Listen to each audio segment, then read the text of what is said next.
Hello and welcome to Cultic Cube, where we cube religiously. Part 1 of our exploration of Signets is addressed to the cube player.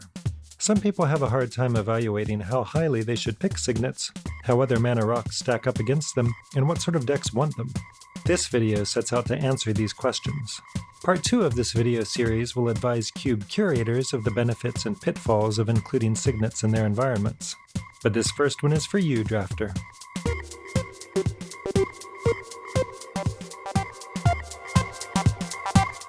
To cut to the chase, the too long didn't watch version is that Signets are viable pack 1 pick 1 material even in vintage powered cube. Take Signets aggressively. Almost every deck, save for the fastest, will run Signets. I have found that Signets are sometimes not picked as highly as they should be by drafters who are more accustomed to retail limited than to cube. In retail booster draft, one often wants to establish a board on turn 2, even if that only means resolving a Grizzly Bears. Also, the mana-producing artifacts available in modern sets are generally inefficient and often undesirable. Signets are a very different beast from most mana rocks printed these days, as they represent both mana ramp and color fixing for a paltry 2 mana. Thus they are comparable to cards such as Rampant Growth and Sylvan Caryatid. However, Signets are not green, which means that they afford mid-range, control, and combo decks that are not base green access to acceleration and fixing. And Signets are artifacts, which opens the door to many synergies in cube. Signets are very safe first picks as they are colorless and they give you outs to a number of different archetypes. At base, they help decks to get their bigger plays faster. They are less vulnerable than creature-based ramp solutions, but additionally they are cornerstones for all manner of unfair magic. They are invaluable with Upheaval, Wildfire, and Balance. Artifact cheat strategies love them, such as those that involve Tinker, Goblin Welder, or Tellurian Academy, and mana rocks afford some protection against mana denial effects, such as Armageddon and Winter Orb. A quick word about how a few of these apparently symmetrical interactions work. First, balance doesn't count artifacts, which dramatically increases the value of your mana rocks. Second, Wildfire loves artifact mana, but it hates mana dorks. It immolates them. Third, Upheaval wants you to float a lot of mana, cast Upheaval, then use your remaining mana pool to run out your rocks again. In this example, I float 9 mana, cast Upheaval to bounce the board, play a land for turn, tap that for a 4th mana so I can recast Hedron Archive, then recast Mind Stone and pass the turn. The opponent starts their next turn with no board whatsoever, whereas I will untap with access to 4 mana.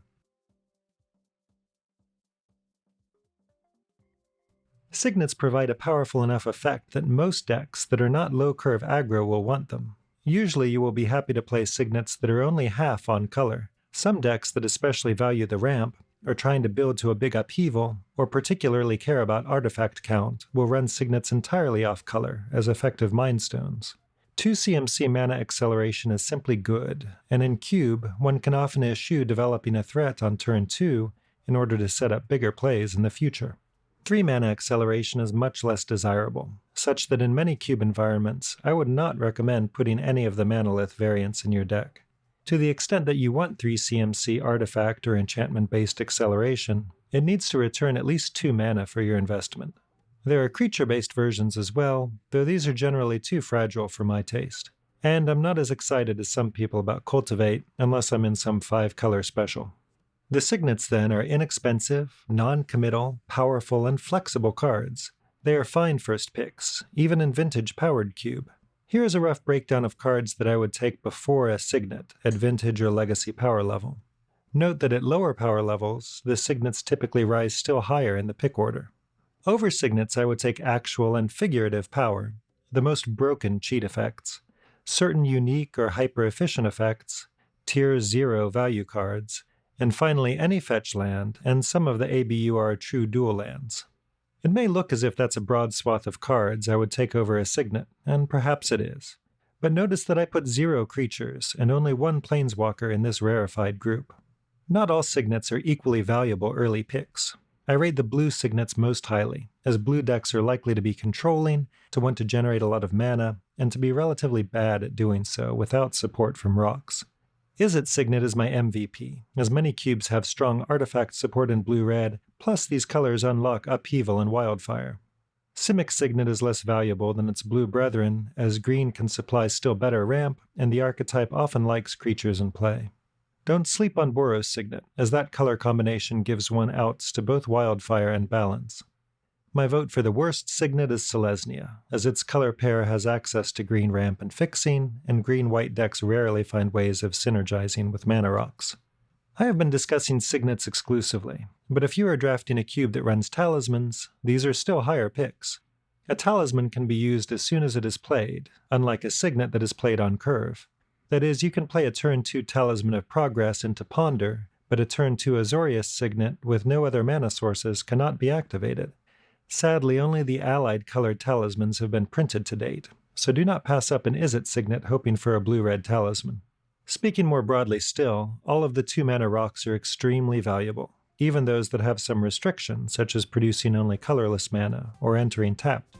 Color-agnostic 2CMC mana ramp is so powerful that these are all high picks. Tune in again for part 2 of this series on Signets, wherein we will consider whether cube curators are right to include these cards in their environments. Subscribe to the channel to be notified of the next installment, and please do smash the like button on this video. Until next time, may you always open power.